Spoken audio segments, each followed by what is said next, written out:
The Sun Belt, all these Arizonas and Georgias of the world. When we talk about the upcoming election, we talk about the Sun Belt. As a foregone conclusion, that's probably a little too strong, but be honest, I'm just as guilty of this as everyone else. We're banking on it. Well, yeah, we're going to win the Sun Belt. Then we'll just have to win one of the Rust Belt states. Have you said anything like that? I most definitely have, but why are we banking on it? We didn't win it last time. Let's ask Sean Spicer about that. Joining me now, my friend, host of the amazing Sean Spicer Show, which is blowing up all over the place. Sean, all right, we're banking on the Sun Belt. I'm banking on the Sun Belt. I've practically already banked those votes, but I don't know that that's smart. Should I be banking on the Sun Belt? And if so, why? I think Arizona, it's for a bunch of reasons. Immigration, Trump's doing much better with Hispanic voters in Arizona, so I would put that one in the bank. Nevada, which I don't know, is that technically Sun Belt? But I don't feel good about Nevada. I had Robert Cahaly on my show. I think that the turnout among unions in Clark County, which is where a lot of that bulk is, that they know how to turn their people out. The machine there is real. It lives on after this. The ghost of Harry Reid, the former Senate Majority Leader. I'm telling you, I don't like that one. That's 6 electoral votes there, but we don't need that. Arizona, good. Georgia, I feel good about. And then here's where this gets tricky. A week ago, I had North Carolina pretty solidly. Trump has won it twice. They're a state that's used to splitting their votes for governor and president, so that's not a big issue in terms of that gubernatorial race being a drag. But what concerns me, Jesse, is 61% of the affected area from Hurricane Helene, that western part of North Carolina. So you got that blue dot of Asheville, and then everything around it is Trump country.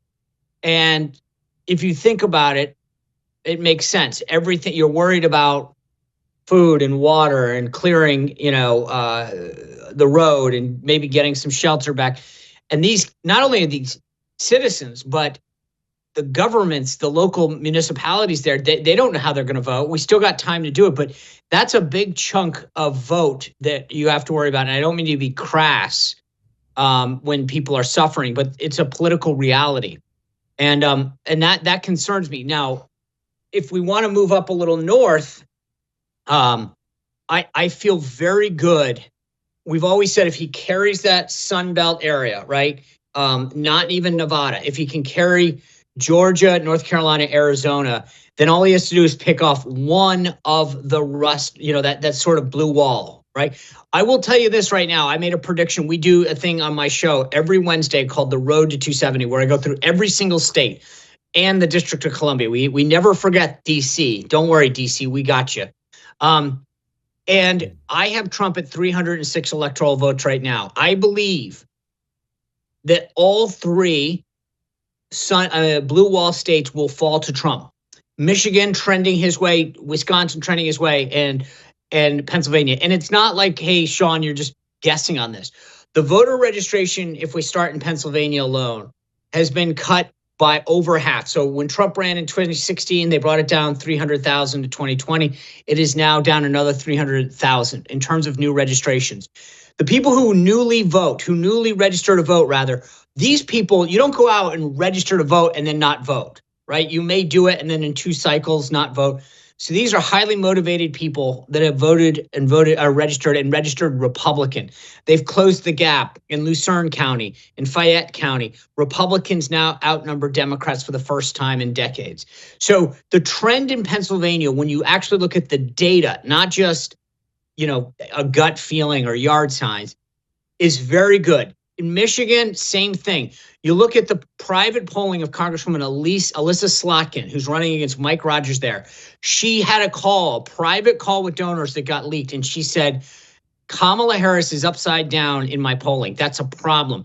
And we're seeing that same trend when you not look at one poll, but look at a series of polls. Michigan is moving in Donald Trump's direction. And by the way, Mike Rogers will win that race in the Senate. I feel very, very bullish on that. Wisconsin, I feel good about as well. But here is the biggest problem with Wisconsin. The voter data in Wisconsin is largely incomplete. What do I mean by that?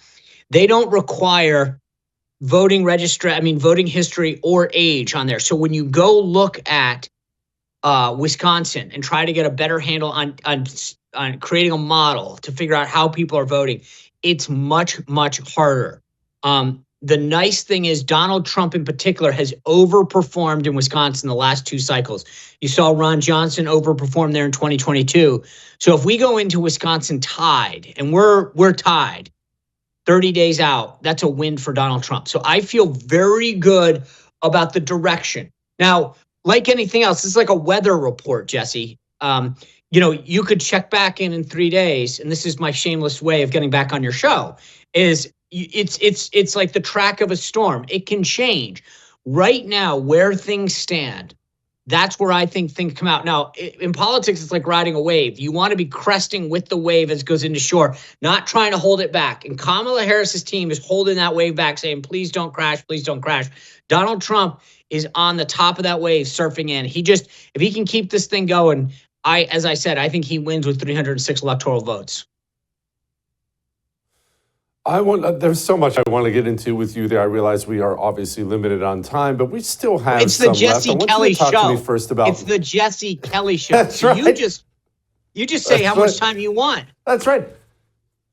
We're doing 5 hours tonight. No, we're not. Okay, I want you to talk to me about Nevada, Sean, because this state is always, as a political nerd, I'm not an expert, I'm a fan, right? As a political nerd, it's always fascinated me because it's always sold as this purple state. Oh, we might do this, we might do that. And I realize we may have broken off one here or there, but it's never really gone that way, Sean. You mentioned the unions, and every time I talk about Nevada, Harry Reid and the unions come up. What kind of unions are we talking about? What is Nevada? So, look, Nevada's an interesting state. You got Clark County, where Las Vegas is, right? And that's the huge chunk of the vote that comes out of there. Now, Harry Reid died. He had a massive machine there, but that's why I call it the ghost of Harry Reid, because the machine that he put in place lives on. And these guys get out there and they make sure that they're union folks. They go around and you got to give them credit. It's a machine. They do this better than anybody. They make sure that all their members cast their ballot for who they're supposed to, wink, nod. And they do it right on election day so that they make sure that they get the right vote at the right time. Donald Trump is going to probably come closer than any Republican. I think he could pull it out on election day, potentially. Joe Lombardo, the current governor, he ran a pitch perfect race and won. So can it happen? Yeah. But I think that the union machine there, the culinary union, the workers at the casinos, those guys, they get how important it is to have a Democrat in office, right? Look at the longshoremen. Do you realize the deal that what these guys just cut? They understood they had the best friend they're ever going to have in terms of labor. These guys wanted 71% increase in wages. They got 60 something. Who else is going to get a 60% increase? Name one other industry. They get how important it is to have a Democrat in the White House, a Democrat Secretary of Labor, et cetera. So that's why the union machine understands that it is imperative. It is a way of life for them to have a Democrat in the White House, and they will go to all lengths possible to deliver Clark County in particular for a Democrat. All right, I want to wrap this up talking about Arizona. You're very confident in Arizona, and I'm glad you are. Can you explain Arizona for me? And I understand there may be conflicts of interest here, but Donald Trump looks like he's going to win Arizona. It looks like Kari Lake is going to get curb stomped in Arizona. You want to tell me why? One thing that's really interesting, if we can go back to Nevada, in the current models, Nevada has about 7.2 to 7.8% of the electorate that's third party. No other state looks like that. And there's a big question as to why. The Democrats sued to keep Jill Stein, the Green Party candidate, off the ballot. There is a complete plot here to make sure that everything advantages Kamala Harris. So I just wanted to make sure that this is it's a weird dynamic that's happening in Nevada. But getting back to Arizona, Kari Lake is down probably about 8 points in most public pollings to Congressman Ruben Gallego. When I asked Haley the same question that you did, and I said that, it doesn't look good for her, he said, I think there's going to be a hidden Trump vote in Arizona that comes out for Kari Lake as well. And he was cautious about that race. Meaning, I would have on any other day said there's no way that Carrie Lake, she's way outside the margin of error. Time is getting short. The Democrats went all in to get Gallego. I still come down on this. I think it's going to be hard for her. Put it that way. That is one that would be a big surprise to me on election night because of the following, Jesse. It's not one poll or another. Look at the public polling in Arizona. It's never favored Carrie Lake. And when I say that, it's not one poll or two polls. You can't find a single poll where it shows a trend moving in her direction. Haley believes that there's a hidden voter in Arizona that will benefit her. I have a hard time believing that that's going to make up 8%. Yeah, I do too. Fingers crossed. I just have a hard time believing it. Sean, thank you, my brother. He is Sean Spicer of The Sean Spicer Show. Obviously, I would gobble that up every day if I were you. All right. I would thank you for coming to my YouTube channel, but I know how brilliant it is, and I know you love it here. So subscribe and watch. We're going to start really ramping things up and putting some funny stuff, some interesting stuff out there, some collaborations. Either way, my YouTube channel is officially the place to be. So stick around.